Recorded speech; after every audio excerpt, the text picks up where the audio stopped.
मेरे दोस्तों, इसलिए मेरी फिर से बार बार एक ही विनती है कि आप भारत जोड़ो यात्रा से चाहे जैसे भी हो, जिस भी माध्यम से हो, जिस भी तरह से हो, और कुछ नहीं कर सकते तो हमारी तरह ऐसे ही लोगों तक, जितने लोगों तक बात को पहुंचा सकते हैं पहुंचाइए सोशल मीडिया के जरिए। लेकिन भारत जोड़ो यात्रा का समर्थन कीजिए, भारत जोड़ो यात्रा का सहयोग कीजिए, भारत जोड़ो यात्रा को आगे बढ़ाइए, भारत जोड़ो यात्रा से जुड़िए।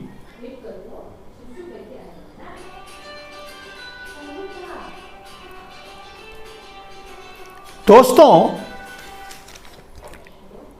मैंने अभी कहा आपसे कि क्या, जबकि मोदी जी इस बात को पूरी तरह से डिजर्व करते हैं, मोदी जी ने जितनी बात, एक एक शब्द, अगर एक एक शब्द, एक एक बात उनकी गिनाई जाए तो एक एक बात, एक एक शब्द 2012 के पहले जो उन्होंने बोला था, 14 से पहले उन्होंने जो बोला था या उसके बाद भी बोला था, एक भी काम नहीं किया। तो फेकू कहा जा सकता है उनको, लेकिन क्या मीडिया में इतनी ताकत है, गोदी मीडिया जो है, कि वो मोदी जी को फेकू कहकर बुलाए, संबोधन करे, या उनसे फेकू कह करके सवाल करे, या उन पर फेकू का लेबल लगाए? नहीं कर सकता।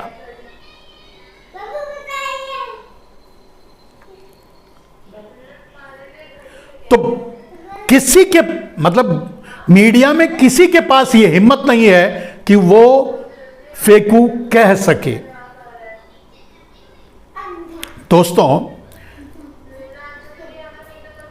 हमारे और आपके पास या इस देश के पास, मैंने कहा, कई बार कहा कि कांग्रेस, भारत जोड़ो यात्रा या इस तरह का संपर्क, इसके अलावा कोई साधन नहीं है, कुछ भी नहीं बचा है कि वो लोगों तक अपनी बात को पहुंचा सकें।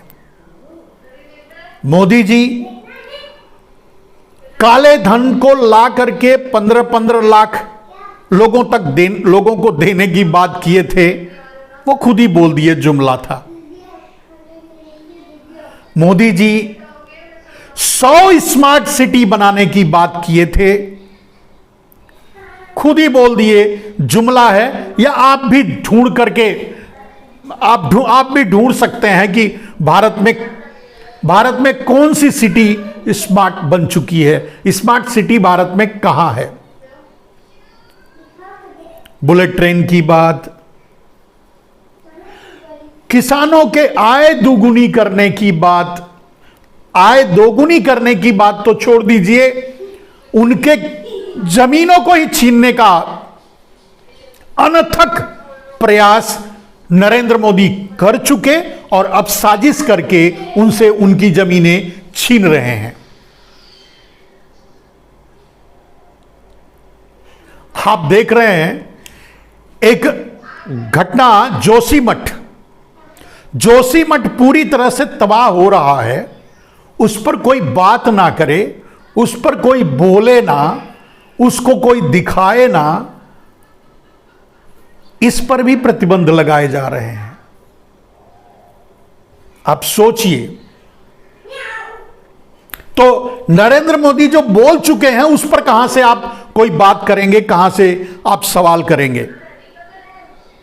2 करोड़ रोजगार देने की बात किए थे, 2 करोड़ रोजगार उन्होंने ले लिया, देने की बात थी, ले लिया प्राइवेटाइजेशन के जरिए। और अगले 1000 साल में भी अगर नरेंद्र मोदी जैसा आदमी ही प्रधानमंत्री रहे या सत्ता चलाए तो वो कभी नहीं दे सकता, क्योंकि सेंट्रलाइजेशन से रोजगार नहीं मिलता।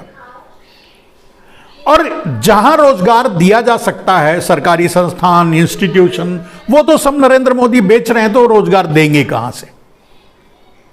वो बात भूल जाइए, वो बात भी आप जुमला समझ लीजिए। 15 लाख देने की बात जिस तरह से, जितना बड़ा जुमला थी, उससे बड़ा जुमला 2 करोड़ रोजगार साबित हुआ। किसानों की आय दोगुनी की बात थी, वो उससे भी बड़ा जुमला साबित हुआ। स्मार्ट सिटी की बात थी, वो उससे भी बड़ा जुमला साबित हुआ। लोगों को घर देने की बात थी, 2022 तक घर, नल, जल वगैरह वगैरह बहुत से डायलॉग आप सुने होंगे, उससे भी बड़ा जुमला साबित हुआ।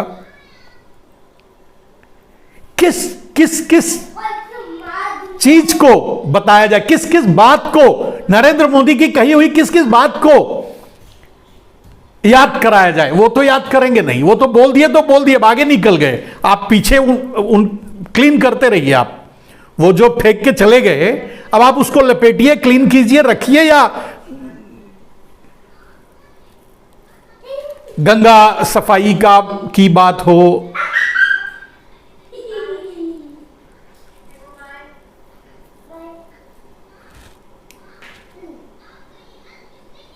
उज्ज्वला योजना का आपने देखा ही है, गैस सबकी सब्सिडी बंद कर दी गई इसी बहाने से, और किसी को भी उज्ज्वला का लाभ भी नहीं मिला।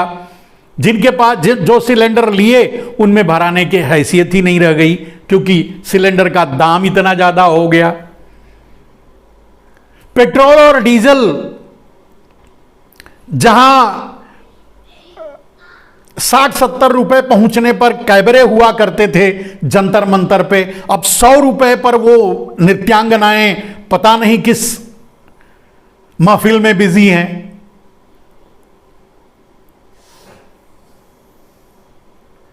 तो पेट्रोल और डीजल की महंगाई की भी आपने देख ली, खाद्यान्न महंगाई, हर तरह से हर चीज की महंगाई की मार देश पर पड़ा। तेल, दाल, सब्जी, हर चीज से हर माध्यम से लोगों को निचोड़ा गया और मात्र महंगाई से तोड़ा गया। नोट लॉन्चिंग, नोट बंद करने की बात किए थे कि भाई 500 और 1000 की नोट बंद होनी चाहिए, इसकी जरूरत क्या है, ये सही बात है। लेकिन उन्होंने 2000 का नोट लॉन्च किया सिर्फ इसलिए कि जो 5 लाख करोड़ ब्लैक मनी के रूप में अनऑथराइज्ड रूप से सर्कुलेट हो रहा था, उसको बाहर लाने के लिए, जबकि उसको 2000 का नोट लॉन्च करके नरेंद्र मोदी ने अंडरग्राउंड कर दिया और उसमें हिस्सेदारी बटा ली। भ्रष्टाचार की इंतहा देखिए। मैंने कहा था कि ऐसा नहीं है कि पहले भ्रष्टाचार नहीं होते थे, भ्रष्टाचार होते थे, लोग जेल जाते थे। लेकिन जब सरकार भ्रष्टाचार करेगी, यानी प्रधानमंत्री सीधे इन्वॉल्व रहेंगे अगर किसी भ्रष्टाचार में, तो किस अधिकारी की किसकी हिम्मत है कि जो सवाल उठाए? राफेल जैसा घोटाला, नोटबंदी, नोट लॉन्चिंग जैसा घोटाला। नरेंद्र मोदी खुद आकर ये बोले कि सारा नोट जो वितरण किया जा रहा है और छप रहा है, इस पर सीधा मेरा कंट्रोल है, मेरी देखरेख में हो रहा है। तो जो घोटाला हुआ, सारे नोट आरबीआई में पहुंच गए, जो 5 लाख करोड़ का काला था वो भी सफेद हो गया। तो किसने किया? मोदी जी ने खुद ही कहा कि इस सारी जिम्मेदारी हमारी है और हमारे कंट्रोल में है, तो उन्होंने ही किया होगा। लेकिन पूछे तो कौन पूछे? किसानों की आत्महत्या, किसान अब ज्यादा आत्महत्या कर रहे हैं, बात कोई नहीं कर रहा है। जबकि इसी को मुद्दा बनाकर लोगों से वोट मांगने गए थे नरेंद्र मोदी, और मांगे थे, लोगों ने दिया था। दूसरे और मुद्दे, मतलब एक एक करके व्यापार, मध्य वर्ग, व्यापारी वर्ग पूरी तरह से टूट गया। अडानी अंबानी के अलावा कोई नहीं कमा रहा है इस देश में। उनकी संपत्ति, अडानी अंबानी जैसे 150 लोग होंगे जो 100, 200, 500, 1000 करोड़ के ऊपर बैंकों का गोलमाल करके लेते हैं और उनका माफ भी किया जाता है, और जो तो उनके अलावा और किसी की आय नहीं बढ़ रही है।